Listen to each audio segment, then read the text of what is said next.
I think Siegfried Sassoon's story is so extraordinary. You know, I mean, that despite all the social network, all the people he knew, and those things we've talked about, which I put in the film, the one thing that emerged was actually what he's looking for is salvation. And unfortunately, other people can't give it to you, and neither can any institution. You've got to find that redemptive quality within yourself. And I don't think he ever found it. I mean, I don't think I've found it, you know, to be honest with you. But that was the underlying thing that moved me more than anything else, that it was never found. But the one person he loved instinctively, Wilfred Owen, he did absolutely nothing about, and Wilfred was killed a week before the end of the war. And I think that affected the rest of his life, because it was genuinely pure. They didn't consummate it. They didn't even say to each other that they loved each other. They didn't do it, which of course makes it all the more powerful. The older and the younger Siegfried were really quite easy to cast, because when I saw Jack Lowden's tape, it was just clear he was right. And I liked him. We'd had a drink together a few days before, and I just knew where Peter Capaldi was. I just knew. I said, please, will you do it? Just please, will you do it? And he said yes. It was as simple as that, honestly. Thank God they said yes, because I think Jack Lowden really does give a splendid performance, as they all do, I must say. But Peter Capaldi is heartbreaking. I mean, you could look at that face forever, and you could look at Jack Lowden's face forever. There's something in that is sort of that comes out onto the screen that is enormously moving. We went to the West Midlands, which turned out to be wonderful. I mean, they've got these wonderful houses all over them. Chillington House, we shot for 2 weeks in, because we found so many different locations in that house. There were certain things which had to change. I mean, when Sassoon goes with Ivan Novello, it was originally for Lido on the coast. Well, we couldn't afford to go. We simply couldn't afford to go there. It was too far.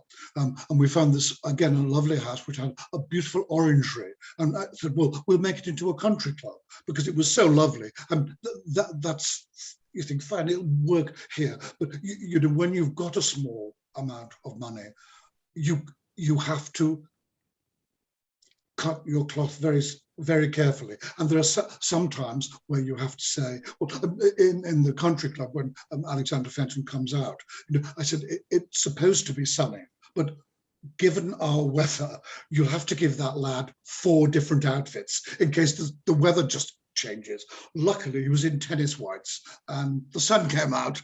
The sun came out, which was fantastic. But you have to be able to improvise very quickly, very, very quickly indeed. I think the thing that still moves me after all this time is the closing sequence with that wonderful poem by Wilfred Owen, Disabled, and also the wonderful Vaughan Williams. But we had to find an ex-serviceman who was an amputee. And we found this lovely lad called Ian Beach. He looks as though he's shaking a lot, but he's not. And at one point, when the poem says, how cowed and late it is, why don't they come and put him into bed? I said, can you blow on your hands? The way they come moist and they're cold, it will just pierce my heart. The biggest revelation for me was I'd never liked Steadicam, because I could always see the frame drift just a little. And